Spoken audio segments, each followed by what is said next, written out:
I never imagined that after 40 years of marriage, the man I thought I knew would betray me in the most painful way possible. The love I had built, the trust I had in him, it all crumbled in an instant. What followed was not just the end of a marriage, but the unraveling of everything I believed to be true about myself, my friends, and my life. If you think you know where this story is going, think again. The truth is much darker, and the revenge, it's far from what anyone could expect. Don't forget to hit that subscribe button and let me know where you're watching from in the comments. I promise, you won't want to miss what's coming next. My name is Linda, and for the better part of my life, I thought I had it all. A wonderful husband, 3 children who were mostly well-behaved, and a beautiful home in a quiet suburban neighborhood. David, my husband, was everything a woman could ask for. Charming, supportive, a great father. Or so I thought. For years, I had been the quintessential wife, organizing family dinners, maintaining our home, and making sure everything ran smoothly. I kept things in order, while David worked long hours, always on the move, climbing the ladder of success. We were the picture of stability, the type of family others admired. Our house, a sprawling property tucked away in a leafy suburb, was a symbol of everything we had achieved together.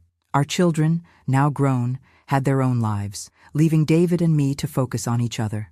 But, as time passed, I started to feel the weight of being forgotten. It wasn't a dramatic shift. It was subtle. A moment here, a glance there. The affection we once shared seemed to slip away without warning, and I could feel David's attention drifting to other places. I told myself it was nothing. A phase, maybe. After all, we'd been together for so long, but in my gut, something didn't feel right. My best friend, Sarah, had always been my confidant, the one person I could rely on through thick and thin. Over the years, our bond had only grown stronger. Sarah had been my rock, or at least, I thought she was. She was always there, ready to lend an ear, especially when David became busier with his work. It was Sarah who always reassured me that everything would be okay, that David was just stressed or going through a work phase. I believed her. After all, if anyone knew David, it was Sarah. But then, the small cracks began to appear. One day, while I was sorting through some paperwork in our office, I found a receipt hidden under a pile of bills. It was for a weekend stay at a resort. The dates? Well, they were the same dates David had been away for a business trip. At first, I brushed it off. There could have been a logical explanation, right? A work retreat, perhaps? But then I found another receipt, and another. All the same hotel, all the same time frames. My heart sank. I didn't want to believe it. My mind screamed at me to stop, to ignore what I was seeing. But deep down, I knew. I knew that something wasn't right. I couldn't ignore the nagging feeling anymore. David came home late that night, as he often did, and I watched him with a new lens. How long had this been going on? How many lies had he told me? He smiled, kissed my cheek, and sat down at the dinner table as if nothing had changed. But everything had changed. The man I thought I knew had begun to slip away. I felt it in my bones.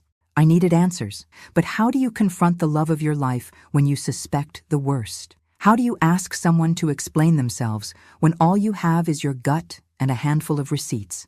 I didn't know, but I was about to find out. As I lay in bed that night, the weight of everything crushing me, I decided that I had to face the truth. I wasn't going to sit back and pretend anymore. Tomorrow, I would ask him. The truth would come out. I had to know because I couldn't live in this uncertainty. But what I didn't know yet was that the truth was far worse than I could have ever imagined. The morning after my sleepless night, I tried to act normal. I made breakfast, poured my coffee, and set the table for David, as I had done countless times before. But I could barely swallow the food I was preparing. The quiet hum of our kitchen seemed louder than usual, almost suffocating. David, as usual, was rushing around, late for his day's meetings, his mind somewhere else. I tried to shake off the overwhelming feeling in my chest, but it was like a heavy weight pressing down on me. We didn't talk much at breakfast. His mind was preoccupied, and I felt like a ghost in the room. As he grabbed his coat to head out the door, I hesitated. My fingers trembled slightly as I set my coffee cup down. "David," I called, trying to sound casual, like this wasn't the moment that could change everything. "I need to ask you something." He turned, his expression neutral, and I saw a flash of impatience in his eyes. "What is it, honey?" "I'm already running late." I swallowed hard, wondering if I had the courage to confront him now. At this moment, I didn't. Instead, I said something trivial. "Have a good day," I murmured, watching him walk out of the door as if nothing were wrong, as if the storm brewing inside me didn't matter. But as soon as the door clicked shut behind him, I felt the suffocating weight of everything that had been left unsaid. The shadows had crept in quietly, and now they were too big to ignore. The day dragged on, every minute heavier than the last. I tried to keep myself busy, organizing, cleaning, answering emails, but my mind kept coming back to the hotel receipts. I couldn't shake the thought that something was happening, something that had been happening for a while, right under my nose. How had I missed it?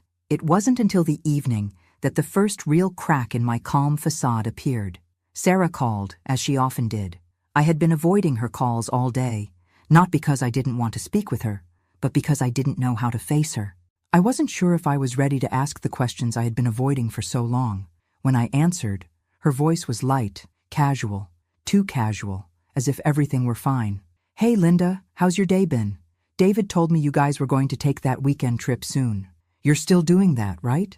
The casual mention of that trip made my heart skip a beat. It was the same weekend David had stayed at that resort. Sarah had no idea I knew about it, and yet she was acting like it was all normal. Something about the way she said it didn't sit right with me. "Yeah," I said, trying to sound calm. "I was thinking about it. Actually, I've been meaning to ask you something." "Sarah." I heard her voice tighten a little, almost imperceptibly. "Of course, anything." I took a deep breath. The words were harder to say than I had imagined. "Sarah, have you and David been spending a lot of time together? Just the two of you?" For a moment, there was silence on the other end. Then she laughed, an awkward, nervous laugh. "What do you mean? Of course we've spent time together. We're old friends, you know that." I could hear the tension in her voice. She was avoiding the question. "Right," I said, my voice dropping. "I just feel like, I don't know, something's different. Something's been off lately. With David, I mean." There was another pause before she responded. "Oh, honey, I'm sure it's nothing. You know how he gets when work piles up. Maybe you're just overthinking it. Everything's fine." "Really?" But I knew better. Sarah was a master at deflecting, and for the first time, I wasn't going to let her manipulate me into believing that everything was fine. I needed more than just reassurances. "I don't think it's nothing," I replied, my voice shaking now. "I think it's something." She hesitated. Then, in a voice barely above a whisper, she said, "Linda, don't go looking for things that aren't there. It's all in your head." I could feel the blood rush to my face, and for the first time, I saw Sarah not as my best friend, but as someone who was hiding something. I didn't press her any further, not because I didn't want to, but because I knew I had to confront David directly. "Okay, I'll talk to you later," I said, my tone sharp. "I need to go." As I hung up the phone, a sense of dread washed over me. The shadows were deepening, and I knew I couldn't ignore them any longer. Sarah had just given me the final clue. My best friend, my confidant, she was hiding something from me, and somehow I knew I wasn't going to like what I was about to find. That night, I didn't sleep. I lay awake, replaying every interaction, every word, every glance. Something had changed between us, something deep and undeniable, and I was going to find out exactly what it was. The next day, I waited for David to come home. My mind was racing with a million thoughts, each one darker than the last. What would I say? How would I confront him? The questions burned in my chest, but I knew there was only one way to get the truth. As I watched the clock tick closer to evening, I felt a cold certainty settle over me. I was no longer going to wait. The truth would come out, whether David liked it or not. David came home that night, looking as charming as ever. He flashed his usual smile, kissed me on the cheek, and made some casual comment about how his day had gone.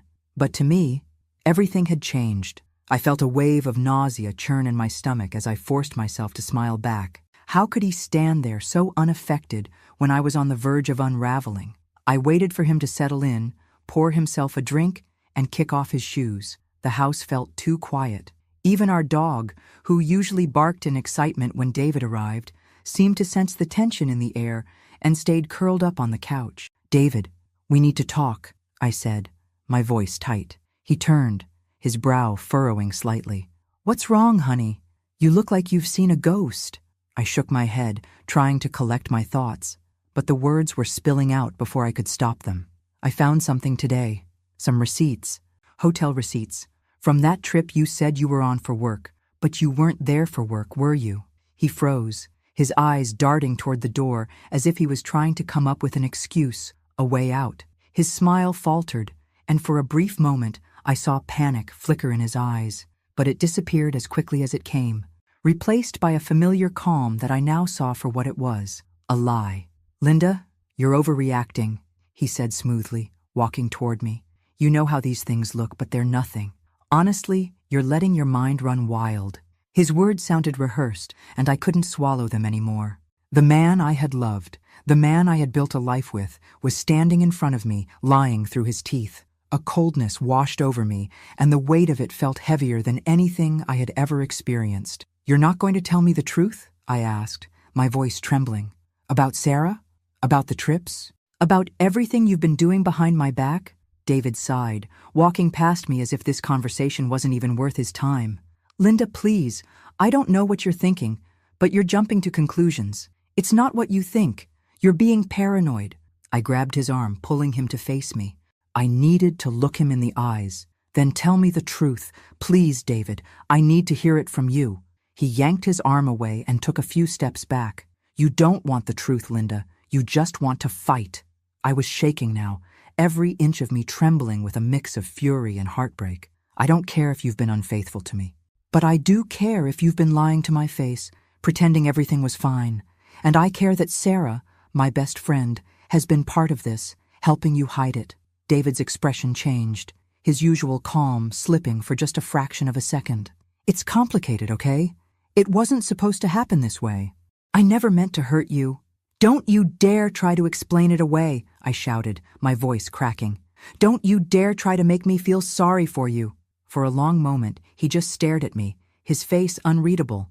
Then finally, he spoke. "You want the truth, Linda? Fine. Yes, I've been seeing Sarah, and I'm sorry. But it's over now. It wasn't anything serious, just a mistake." A mistake. Those two words hit me harder than any betrayal. It wasn't just a mistake. It was years of lies, years of deceit, all wrapped up in the form of the woman I had called my best friend. And all the while, I had stood by his side, trusting him, believing in the life we had built. I couldn't hold back the tears anymore. They came in waves, choking me, but I didn't care. I was devastated, but more than that, I was furious.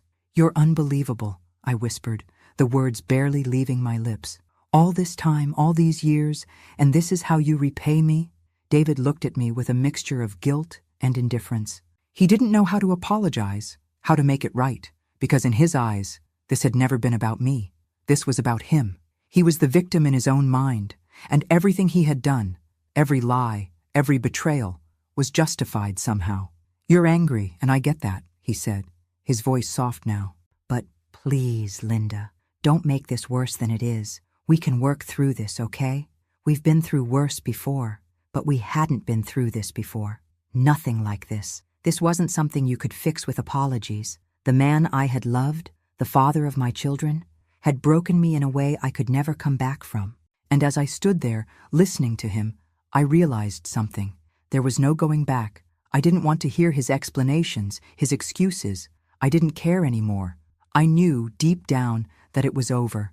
And as I turned away from him, walking out of the room, I made a promise to myself. I would not let him destroy me.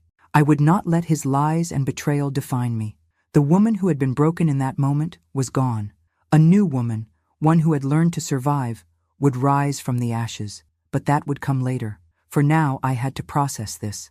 I had to absorb it, and for the first time, I needed to let myself feel the depth of the wound he had inflicted. I had to let it consume me for just a little while longer before I could burn it all to the ground. I knew one thing for sure. This was just the beginning. The following days blurred together in a haze of confusion, pain, and disbelief. David's words echoed in my mind like a broken record.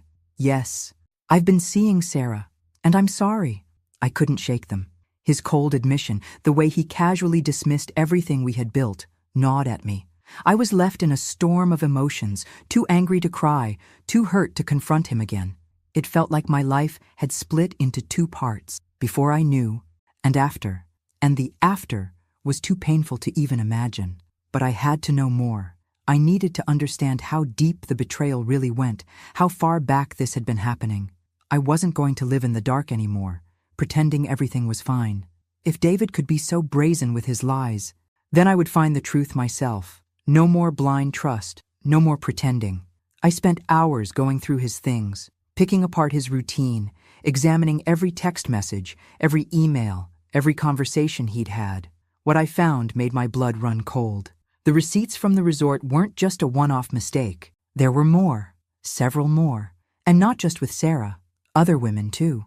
His infidelity had been a slow burn, something that had been happening under my nose for years. The hotel receipts stretched across several years, different women, different places. And the most chilling part? I hadn't known. I hadn't felt it. How was that even possible? How could I have been so blind? But it wasn't just the receipts. I found photographs, old ones, taken when we were supposed to be on family vacations.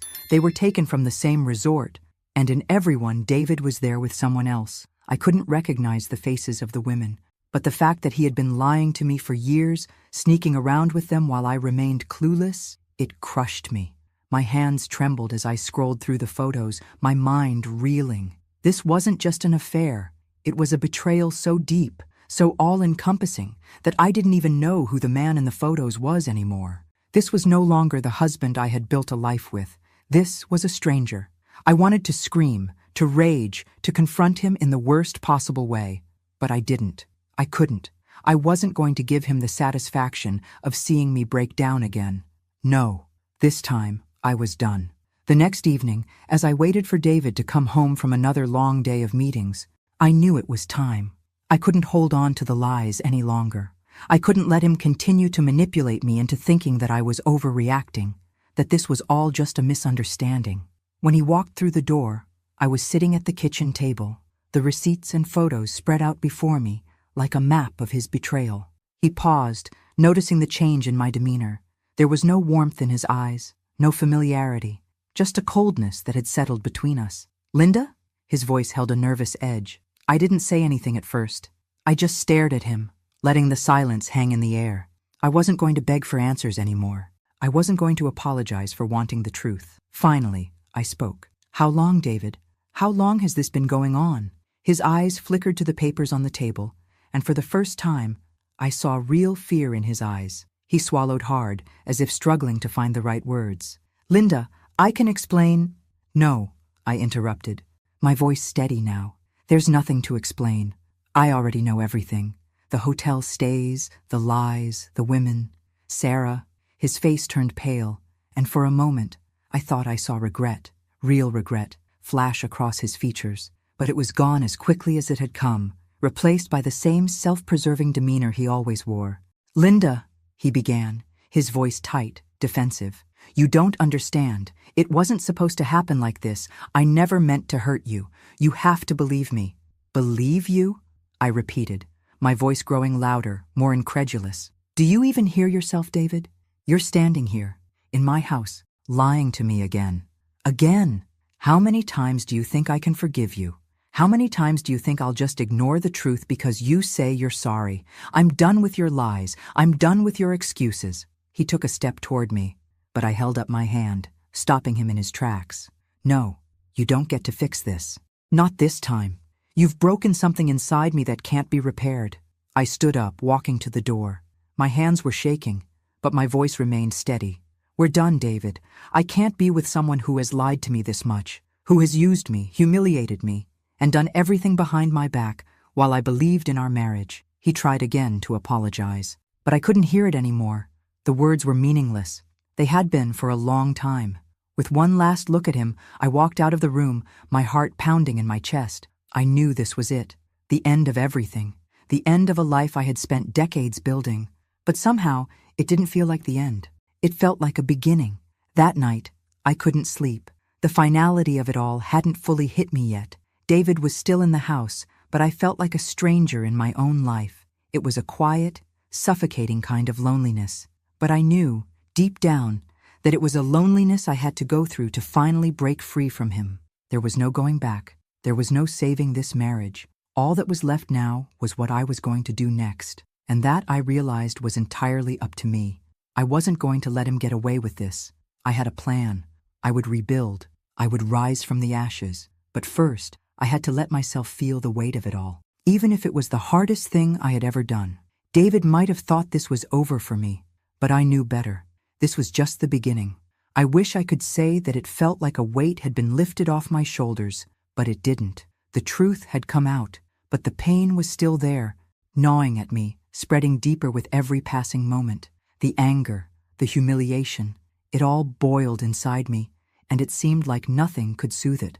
David, for his part, had tried to fix things. Of course he did. He was desperate. He had come to me on several occasions in the days following the confrontation, pleading for a second chance. But what he didn't understand was that the woman he was trying to convince to take him back didn't exist anymore. The woman who would have forgiven him had disappeared the moment I found the receipts, the photos, and the lies. He didn't get it. He never did. He was too focused on his own image, his own pride. And that's what made it easier to walk away. It was the realization that the man I had spent 40 years with wasn't really the person I had thought he was. The person I loved had been a lie. I didn't waste time trying to salvage the pieces of a broken marriage. I didn't even bother to listen to his excuses. He wasn't the man I needed anymore. Instead, I started making moves. David didn't know it yet, but I was already taking control of my life. I sold everything I could that was in both of our names, things I didn't care about anymore, things that had once represented a life we had built together. I sold off some of his prized possessions, too, things that I knew would hurt him. But it wasn't just the material things that mattered. It was about sending a message. I wanted him to feel the loss, feel the sting of his actions. If he thought that abandoning me would be easy, that walking away from all of this would come without consequence, he was wrong.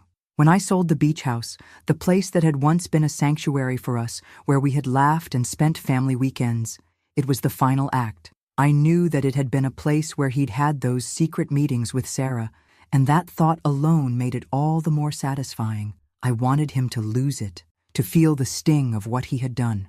That house was a symbol of everything that had gone wrong, everything I had been blind to. It was a fitting end.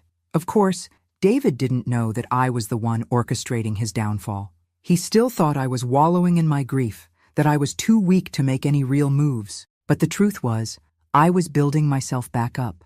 I was already plotting my own escape from the wreckage he had left behind. The first few weeks were tough. I'll admit that. There were days when I couldn't get out of bed, when the tears came without warning. I had to fight every day to stay focused, to remind myself that I wasn't broken, that I could rebuild myself. But I did. I fought harder than I ever had in my life. I went to therapy. I started working out again. And slowly, the woman I had once been, the woman I had lost in the midst of my marriage, began to reappear. I started to feel stronger, more like myself. But that wasn't the most satisfying part. No, the real satisfaction came from seeing David's life begin to unravel. He had been so sure of himself, so confident that everything would fall into place once he left me. But it didn't. Sarah, his new love interest, wasn't the safe, stable option he had thought she would be. She wasn't satisfied with being the other woman, and when she saw the opportunity to take more for herself, she took it. She had always been ambitious, but now she was pushing David aside for someone else. And just like that, David was left with nothing. Sarah, who he thought would give him a fresh start, dumped him for another man, the very same man who had been part of their betrayal all along. The irony of it was almost poetic. He had lost everything, his marriage, his home, his pride, and now the woman he had risked it all for was gone too. I wasn't there to witness it, but I could feel the weight of it all the same. I knew that David, the man who had once held so much power over me, was now struggling in the mess he had created. He was powerless, and for once, I was the one who held the cards. Meanwhile, my life was beginning to take shape. I started a new career, something I had always wanted to do, but never had the courage to pursue. I wasn't just surviving, I was thriving. And every day, I felt more and more like the woman I had forgotten I could be. I didn't need David's approval. I didn't need anyone's approval. I was doing it on my own, without his shadow hanging over me. As the weeks passed, David's situation grew more dire. He had lost his job, his wealth, and now even his health was beginning to decline. The stress of it all was clearly taking its toll on him. Meanwhile, I was enjoying a new sense of freedom. I was making money, meeting new people, and feeling stronger than I had in years. I couldn't help but feel a sense of satisfaction as I watched him spiral. The woman who had been so weak, so desperate for validation and love, was no longer there. She was gone, and in her place was a woman who had reclaimed her power, her confidence, and her sense of self-worth. David had lost everything, but I had found everything I needed within myself. One evening, as I was out with friends celebrating my latest achievements, I received a call from an unknown number. It was David. His voice was strained, his words slurred. "Linda," he said, his voice barely audible. "I need you. I need help." For a split second, I felt a pang of something, empathy maybe, but it didn't last. I knew what he wanted. He wanted me to rescue him, to fix the mess he had created. But I wasn't that woman anymore. I wasn't his savior. "I can't help you, David," I said firmly, the words feeling like a weight lifted off my chest. "You're on your own now." And just like that, I hung up the phone. I had no regrets. This was the life I had chosen, the life I was now building for myself, and it was mine to keep. David was no longer my problem. I thought I had hit the bottom when I found out about David's betrayal. But the truth was, I hadn't even scratched the surface. The pain didn't come from the discovery of his affair. It came from the reality of losing everything I thought I knew about myself, about him, and about the life we had shared. What I had been holding in my chest for so long was now rushing to the surface, threatening to drown me in its weight. I had always prided myself on being the strong one, the rock, the constant presence in David's life and in the lives of my children. I was the one who held everything together, the one who made sure the house ran smoothly and everyone was cared for. I thought that by doing all the right things, by being the perfect wife and mother, I would be rewarded with loyalty, love, and respect. But as it turned out, all my effort, all my devotion, had been nothing more than a disguise for David's lies and betrayal. And as for Sarah, she had been a part of that lie, wearing the mask of my best friend while stabbing me in the back. I spent the first few days after the confrontation numb. I didn't know what to feel. Anger? Yes, I was angry. But it wasn't just anger. It was the sense of having been robbed of my dignity, my time, and my belief in people. How could I have been so blind?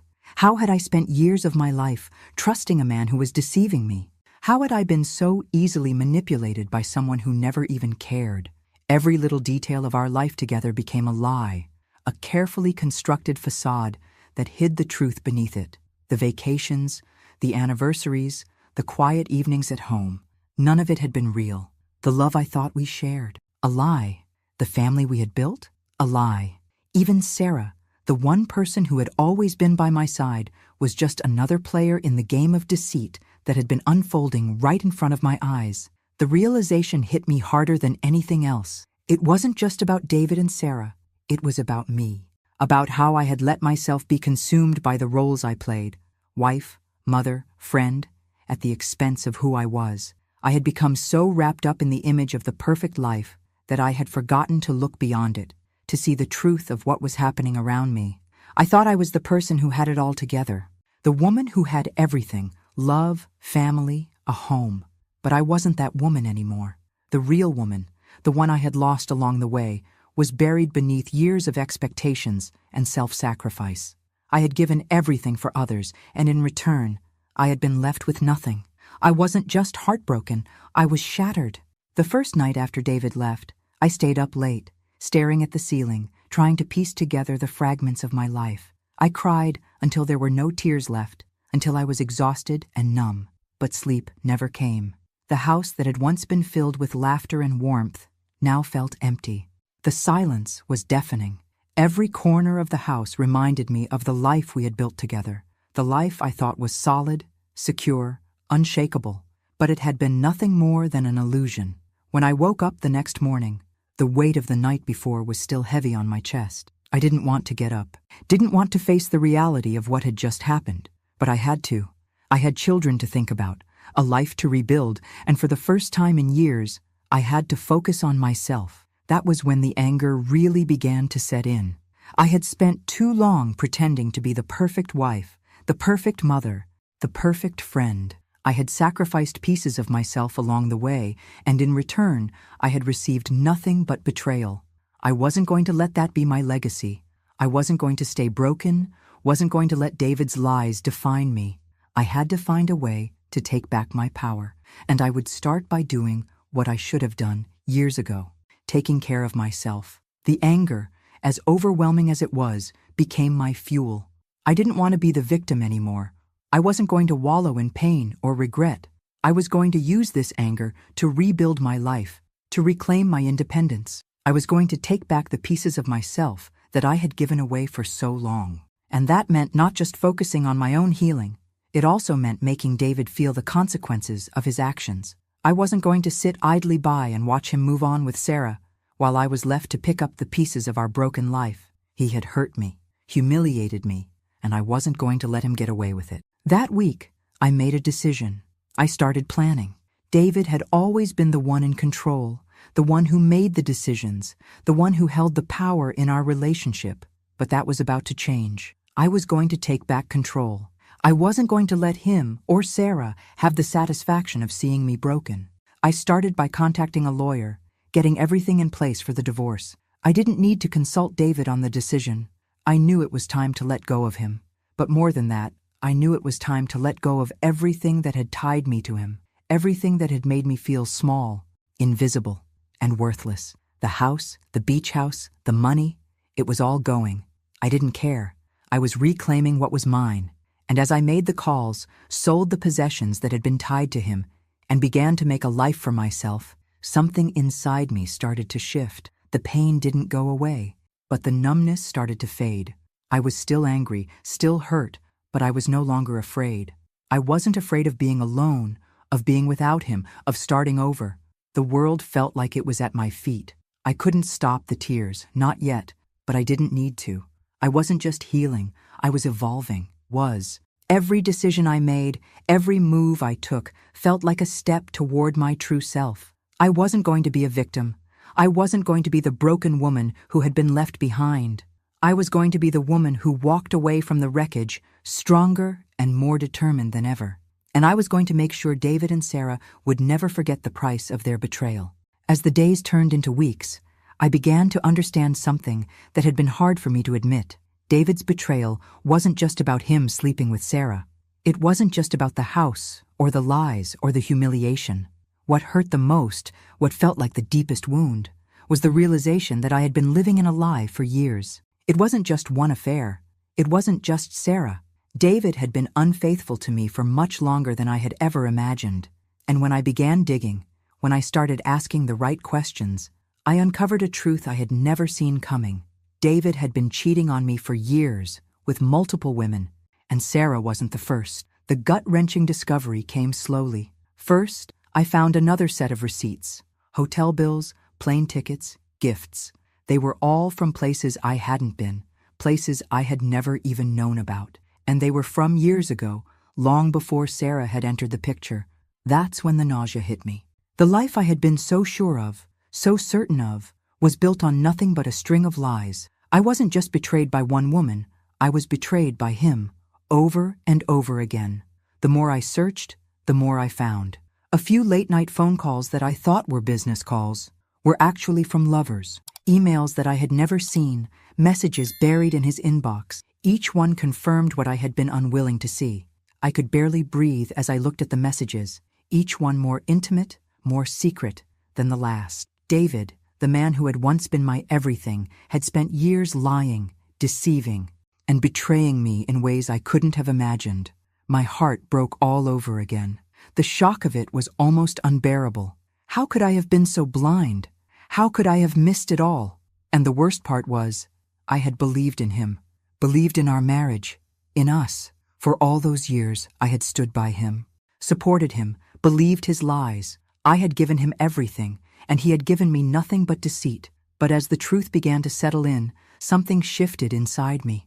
The anger I had been holding on to, the overwhelming sense of betrayal, began to fade into something more powerful. This wasn't just about revenge anymore. It wasn't just about making him suffer. It was about my own redemption. It was about reclaiming my life, my identity, my sense of self. I had spent too long being the woman everyone else wanted me to be. The perfect wife, the perfect mother, the perfect friend.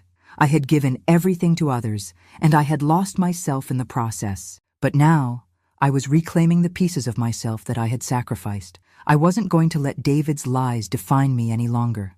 I was done with being the victim. I wasn't going to cry myself to sleep over a man who didn't deserve me. I didn't want revenge in the traditional sense. What I wanted was freedom.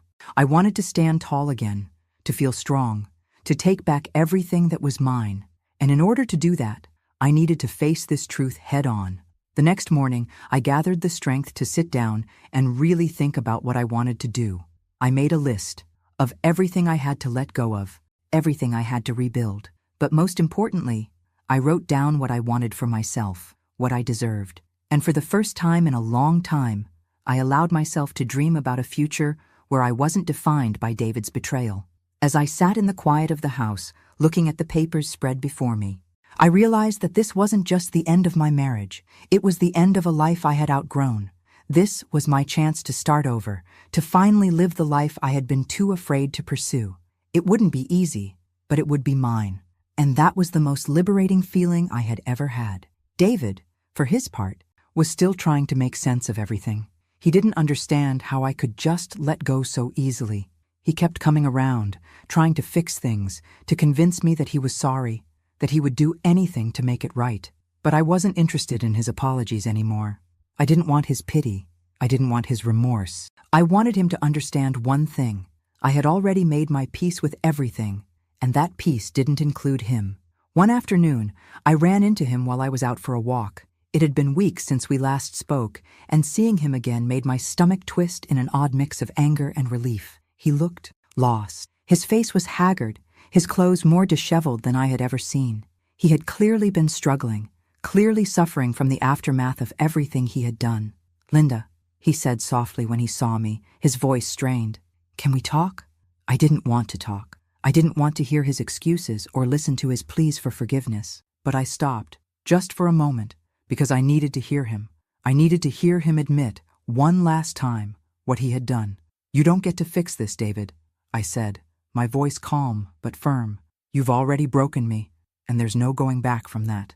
He looked at me, his eyes wide, as if trying to understand how I could be so composed. But that was the point. I wasn't the same woman anymore. I was no longer the broken woman who had depended on him for validation and love. I was stronger than that. He sighed, his face falling as if the weight of everything was finally sinking in. "I never meant to hurt you, Linda. I never meant for any of this to happen." I looked him dead in the eye. "But you did, and now you're going to have to live with it." I turned and walked away, leaving him standing there, just as broken as I once had been. And for the first time in my life, I didn't look back. As the weeks passed, I continued to rebuild. I went back to therapy, joined a new gym, and started making plans for my future, plans that didn't involve David. And with every step forward, I felt stronger, more confident, more like the woman I had once been before all of this. David was still in the wreckage of his own making. His life was crumbling around him. And Sarah, the woman who had betrayed me with him, had moved on to someone else. I couldn't help but feel a strange satisfaction in knowing that they both got what they deserved. But the real victory wasn't in watching them fail. It was in watching myself rise again. I was no longer defined by their lies. I was defined by my own strength, my own ability to survive, to thrive, and to rebuild. I wasn't going to be a victim anymore. And no matter what, I was going to make sure David knew that. It had been months since David and I last exchanged words. The divorce was moving forward, but I knew deep down that I wasn't doing it just for legal closure. I was doing it because I needed to strip him of everything he thought he could walk away with: his pride, his comfort, and especially his sense of control. What he had taken from me over the years, I would now take back, piece by piece. As much as I had begun to heal emotionally, I couldn't shake the feeling that David hadn't truly suffered. Sure, his life was falling apart. He had lost his career, his home, and Sarah, who was now nowhere to be found. But he still carried the arrogance, the sense of entitlement that had always surrounded him.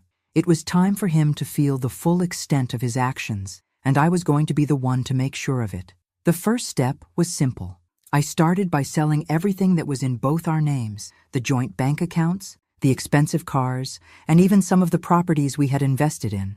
It wasn't just about the material things. It was about sending a message. David had always lived in a world where everything he wanted was handed to him, and now I was making sure that world crumbled.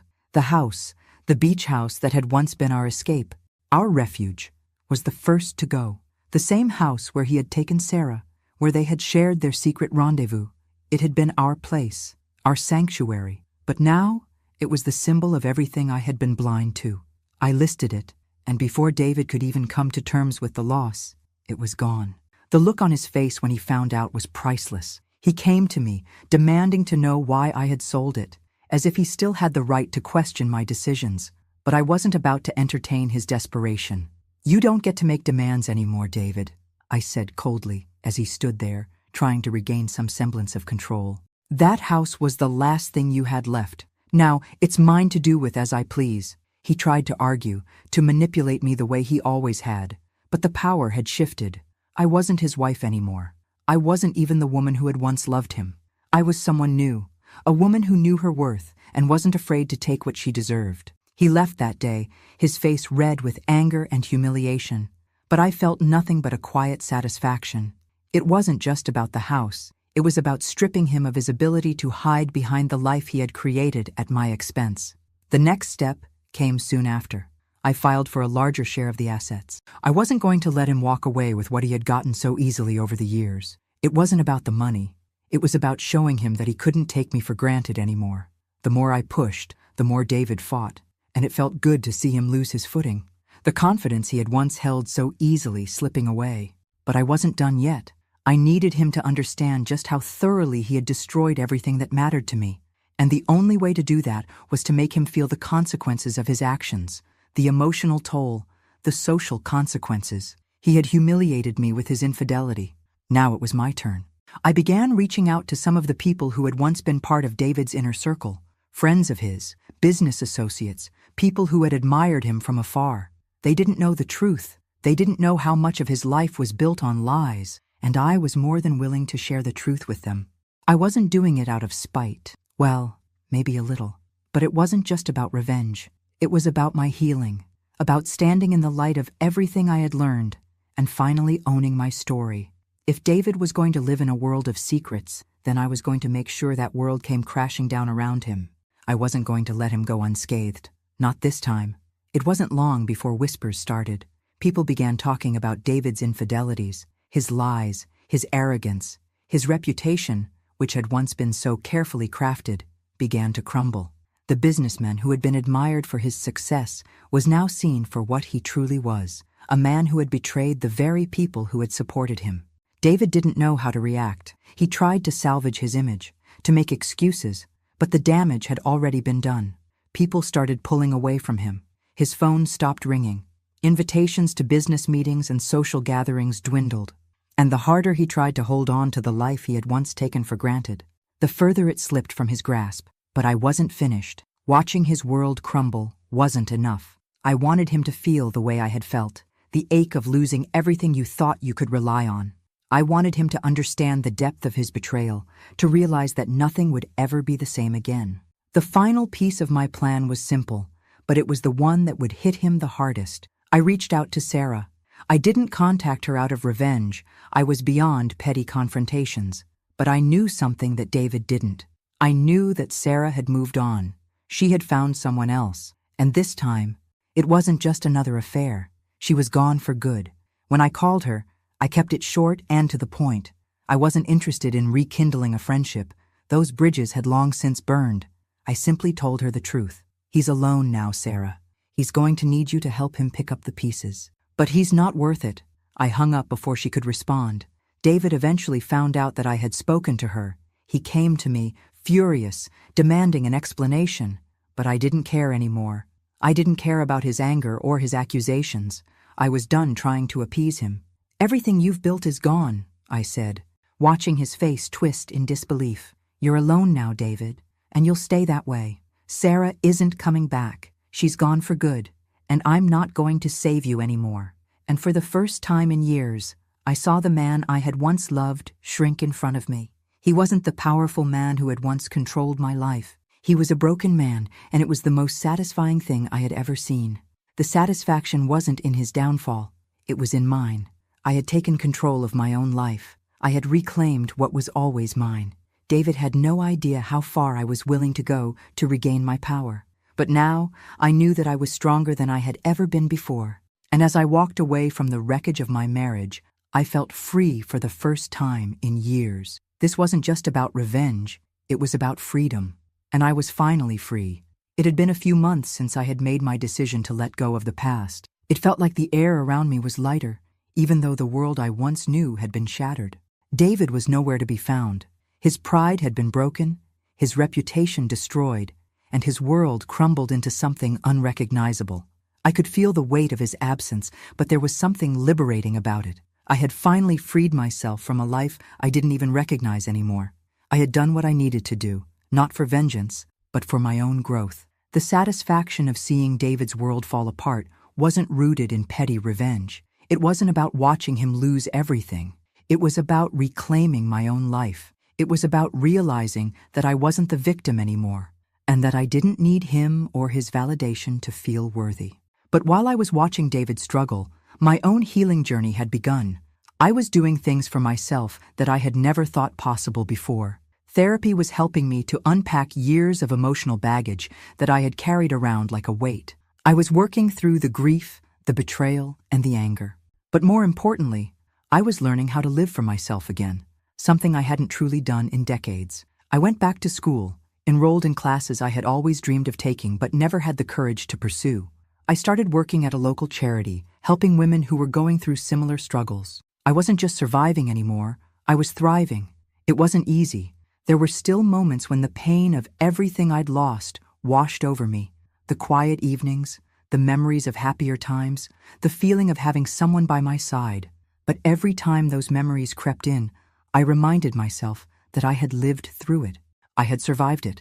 I was strong enough to rise above it.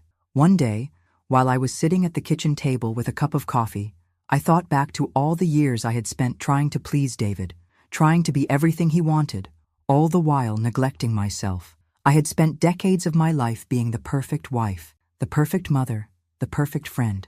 But I had forgotten the most important person in that equation, me. And now, for the first time in my life, I was living for me. I was doing things that made me happy, that made me feel fulfilled.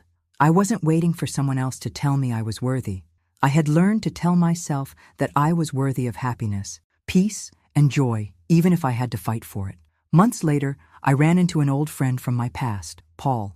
He had been a friend of David's, someone I hadn't spoken to in years. But Paul had always been kind, always treated me with respect, something I hadn't gotten much of in recent years. We caught up over coffee, and as we talked, I could feel a connection forming again. A bond that wasn't based on the lies or the pain of the past. It was based on mutual respect, shared interests, and a quiet understanding of each other's journeys. For the first time in a long while, I felt seen. I felt heard. Paul had always been there, in the background, supporting me from a distance, but never pushing. He admired my strength, my resilience, and the way I had handled everything that had come my way. It felt good to hear someone recognize the strength in me that I had worked so hard to rediscover. He wasn't here to save me or fix me. He simply saw me for who I was, someone worthy of love, respect, and companionship. Over the following months, Paul and I grew closer. We started spending more time together, doing things that brought us both joy. Hiking, attending art exhibits, trying out new restaurants. There was no rush, no pressure. We were simply two people who understood each other's pain and were learning how to heal together. It wasn't love at first sight. It wasn't the passionate whirlwind romance I had dreamed of in my youth, but it was something deeper. It was quiet, steady, and real. It was a friendship that was blossoming into something more, but at a pace that felt natural, that felt right. I continued my journey of rebuilding, piece by piece. I focused on my work, my passions, and my health. I was no longer afraid of the future. I had been broken, but now I was stronger than I had ever been. Every day was an opportunity to grow, to learn, to become the woman I had always been meant to be.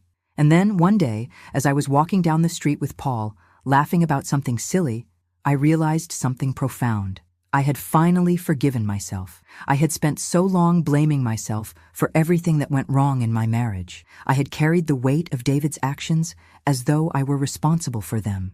But I wasn't. I wasn't responsible for his betrayals, his lies, or his choices. I had done the best I could. I had given him my heart, my trust, and my loyalty. And for that, I deserved respect, not betrayal. Once I forgave myself, I could finally let go of the last remnants of pain that still lingered in my heart. I was free, not just from David, but from the chains I had placed on myself. I was no longer defined by my past or my mistakes. I was defined by who I was now, strong, independent, and unbreakable. I ran into David one last time. It was a chance meeting, completely by accident. He looked different. He had aged, the stress of his failed marriage and business ventures taking their toll. He didn't seem like the same man who had once been my everything. The arrogance was gone, replaced by a quiet sadness. When he saw me, he hesitated, unsure of how to react. But I didn't feel anger. I didn't feel pity. I just felt nothing. The man who had once broken me no longer had the power to hurt me. We exchanged a few words, nothing meaningful, just the awkward pleasantries of two people who used to share everything, but now shared nothing. As I walked away, I realized that the final chapter of our story had already been written. It was over. I had closed the book, and the weight of it no longer carried me. I was free. The life I had now wasn't perfect. It wasn't the life I had envisioned when I was younger, full of dreams of love and happiness. But it was mine. It was real, and it was finally enough. And as I looked ahead, I saw a future filled with possibilities, possibilities that were all mine to claim. No more living in the shadows of the past, no more playing the role of the broken wife or the betrayed woman. I was Linda, just Linda, and for the first time in my life, that was more than enough. The sun was just starting to set when I sat on the balcony of my new apartment, overlooking the city that had become my sanctuary. It wasn't anything extravagant, just a modest space, but it was mine. It was a place I had chosen for myself, where I could begin again, free from the past that had once felt like a heavy weight around my neck. The quiet hum of the city felt comforting, a backdrop to the life I was now building. In the distance, the sound of cars, people talking, the occasional laughter, it all reminded me that the world kept turning, whether I was ready or not. But the difference now was that I was no longer waiting for something to change. I had already changed. I hadn't realized how far I had come until that moment. The pain of my marriage, the betrayal, the endless nights of crying and questioning my worth, it all felt so distant now. It wasn't that I had forgotten or erased those memories, but they no longer defined me. The woman who had once been crushed by David's lies, who had spent years thinking that her value was tied to being a perfect wife and mother, had been reborn.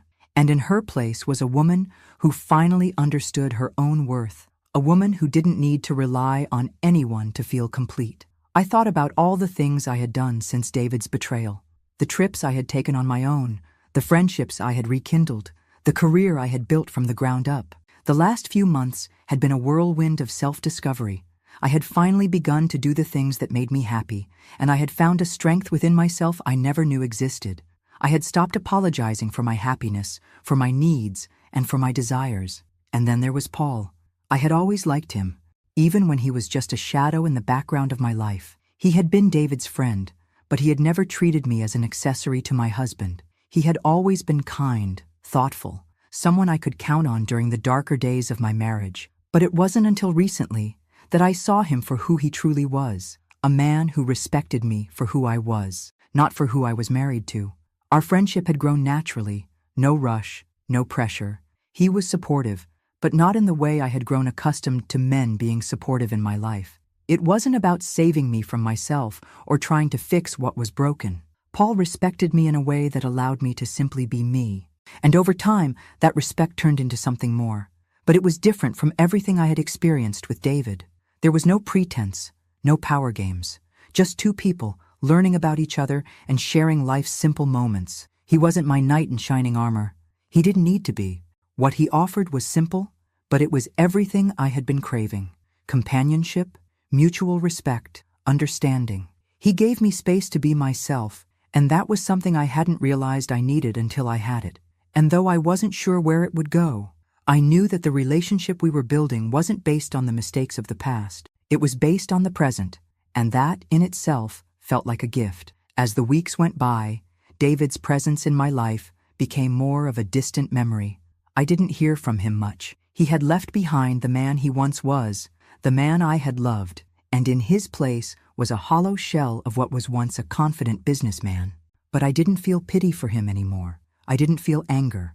What I felt, finally, was indifference. He was a part of my past, a past that had shaped me but no longer held me captive.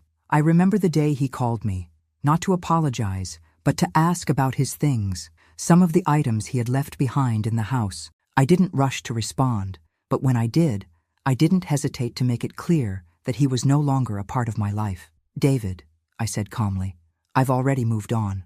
What's left of our life together is packed away in a box, and that's where it stays." There was a silence on the other end of the line. For the first time, I could hear the man who had once been my partner truly realize that I wasn't coming back, that there was no more hope for reconciliation. I wasn't angry with him. I was simply done. The woman who had once cried herself to sleep over him no longer existed. "I don't want anything to do with you anymore," I added softly. "Not now. Not ever again." And with that, I ended the conversation. I wasn't being cruel. I was being honest. I was finally free. Life continued to move forward, and I found myself in a new rhythm, one that was entirely my own. I didn't have to live up to anyone's expectations anymore. I didn't have to prove myself to anyone. I took time to reconnect with myself, rediscovering hobbies I had neglected, and finding joy in the little things again. I traveled to places I had always wanted to visit, and each time I returned, I found more of myself in the process. I wasn't just existing anymore. I was living. The pain was still there in some quiet corners of my heart, but it was no longer something that controlled me. It was just a part of the journey, a scar that reminded me of how far I had come. I wasn't afraid of the past anymore. It had made me who I was today, and today, I was someone strong, someone who knew her worth. One evening, I found myself standing on the balcony, staring out at the skyline, feeling the breeze against my skin. I didn't have to look back. The past was behind me, and what I had ahead of me was all that mattered. I was finally free to write my own story, without the shadows of betrayal clouding my path. I had faced the storm. I had walked through the fire. And now, here I was, stronger, more resilient, and ready to embrace whatever came next. It was my time, and I was finally ready to live it. The future was wide open, and for the first time, I didn't need anyone else to show me the way. I had found it myself, and that was enough. The months had passed, and as much as I had moved forward, there were still days when the weight of everything I had been through seemed to hit all at once. It wasn't that I hadn't found peace. It was that I had found something far more meaningful, the strength to live a life I controlled, the pain, the betrayal. It all felt like part of the old me now, like a chapter in a book I had finished reading. But there were days when I could still feel the faint echoes of those chapters, the ones that hurt, the ones that almost broke me. But now, I saw it all differently. I saw it as a test, as the fire that had forged a version of myself that I didn't even know was possible. I wasn't just surviving anymore. I was thriving. I had spent so long being consumed by David's actions, by Sarah's betrayal. But that was the past, and I had made the choice, over and over again, to let go of it, to let go of the person I thought I was, and embrace the woman I was becoming. I had gone through moments of intense vulnerability, where the grief of what had been lost felt suffocating. But there were also moments of profound joy, moments when I realized that the life I had now was mine to shape. The future was in my hands, and for the first time in a long time, I felt empowered. I was no longer trapped in the story of David and Sarah's betrayal. I was creating my own story, and it was far more powerful than I had ever imagined. Paul and I had continued our quiet, steady journey together. We weren't rushing anything, but the connection between us had deepened in ways that surprised me. With him, I didn't feel the pressure to be anything I wasn't. There was no drama, no games, just two people figuring out who they were, together, without the weight of past relationships dictating what we should be. We spent weekends exploring the city, going to art galleries, hiking through the parks. Sometimes we just sat together in the quiet of my apartment, reading or talking about the things that mattered to us, life, dreams, and the future we were both cautiously starting to see. There was no rush, no pressure to become something we weren't. It felt good to simply be. The best part of being with Paul was the way he made me feel like I was already enough. There were no expectations, no trying to live up to anyone else's standards. He respected me for who I was, and in that respect, he was different from anyone I had known before. With him, I was free to be my authentic self, without the past hanging over me like a cloud. I couldn't help but think back to the early days of my marriage with David, to the woman I was back then. The woman who thought her worth was tied to the success of her marriage, to keeping everything together, to being the perfect wife. How wrong I had been. Now, I knew that my worth was inherent. It was never about being someone's perfect partner or a dutiful wife. It was about knowing who I was and standing firm in that knowledge. It was about living for me, without fear of judgment, without constantly questioning if I was enough. One afternoon, as I was walking to meet Paul for lunch, I ran into someone I hadn't expected to see, David. He looked different, disheveled, tired, and older than I remembered. His once confident air had faded, replaced with a defeated look that was so stark it was almost unrecognizable. For a split second, I hesitated. I hadn't seen him in months. He had become a shadow in my life, someone who no longer held any significance in my world. But as he stood there in front of me asking how I was, I felt no anger. I didn't feel pity either. I felt nothing but the space between us, the distance I had created, the strength I had built. "Linda," he said, his voice barely above a whisper. I didn't expect to see you." "I didn't expect to see you either," I replied, my tone neutral. I had no desire to dredge up the past, no desire to hear him apologize or beg for forgiveness. What had happened between us was done. "I know things ended badly," he said, his voice strained. "I just wanted to apologize for everything." I looked at him, studying his face. He seemed so small, so broken. I didn't feel anger. I didn't feel a need for vengeance. I had already taken everything back I needed from him. The power, the control, the pieces of me that he had stolen. "I appreciate the apology," I said, my voice calm, measured. "But honestly, David, I don't need it. I've moved on. I've let go. And I'm happy now." His face fell. The man I had once loved seemed to shrink before my eyes. There was nothing left of the confident businessman I had known. There was just a man who had lost everything, including himself. "I just wanted to say I'm sorry for what I did to you," he said again, his voice faltering. "I know you're sorry," I said. "But the truth is, I'm no longer the person you betrayed. I've changed. I've moved forward, and I'm at peace with that." There was a long pause, and I saw the realization hit him. This wasn't just an apology I was accepting. This was closure, for both of us. "Goodbye, David," I said softly, stepping around him and continuing on my way, and with that, I finally let go. For good. The future stretched out before me, wide and full of possibilities. I wasn't weighed down by the baggage of my past anymore. I wasn't waiting for some external validation. I had found everything I needed within myself, and for the first time in my life, I felt free. I wasn't looking for a perfect life. I wasn't searching for someone else to complete me. I was complete on my own. And as I walked forward, I did so with the quiet confidence of a woman who had been through the fire and come out stronger on the other side. I had reclaimed my life, my power, and my peace, and now I was finally living it. It's strange, you know, how life can change in ways you never expect. There was a time when I thought I had it all figured out, when I thought I knew what my future held, but life had other plans. And now, as I look back on everything that's happened, I realize that the journey I've been on, the one I never could have predicted, was the most transformative of all. I had always believed that the end of my marriage with David was the hardest thing I would ever face. And don't get me wrong, it was hard, but it wasn't the end of me. It wasn't the end of my happiness or the beginning of some endless sorrow. It was just a chapter, one that needed to be closed so a new one could begin. The woman I had been during that marriage was lost in so many ways. She was the version of me that thought her value was tied to a man, to a relationship. She thought that in order to be loved, she had to give everything, her time, her self-respect, her identity.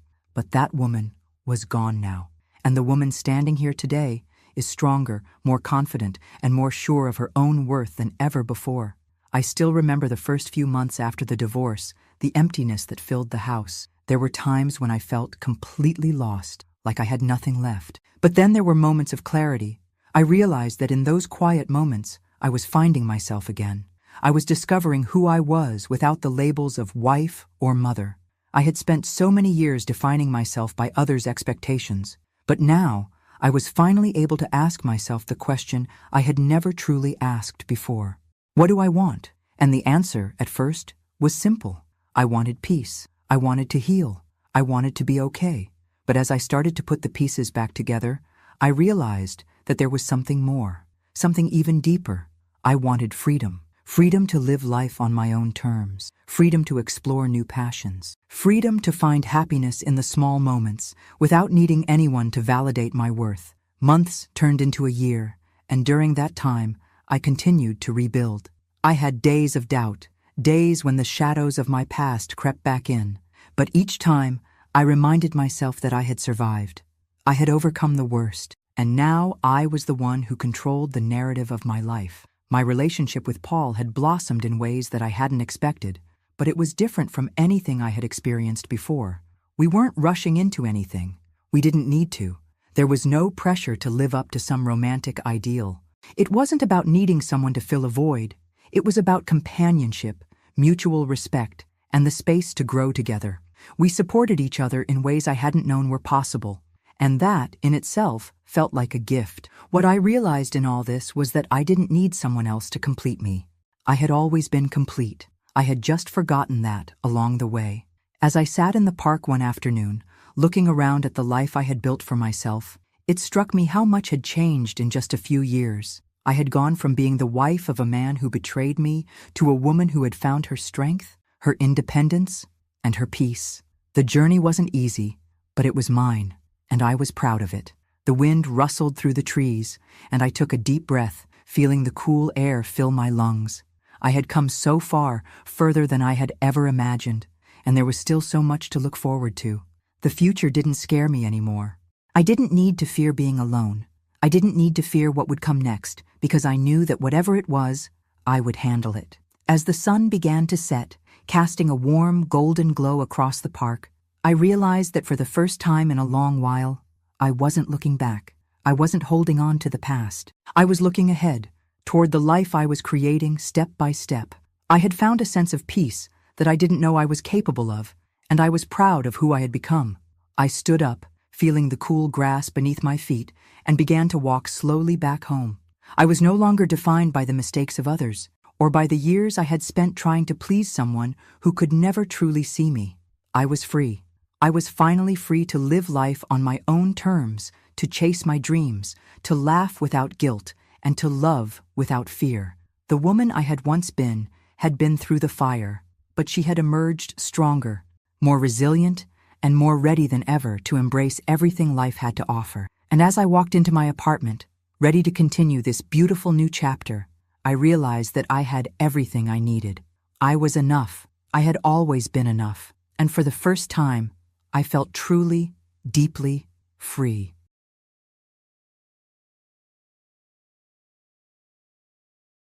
Thanks for listening. Don't forget to subscribe and feel free to share your story in the comments. Your voice matters.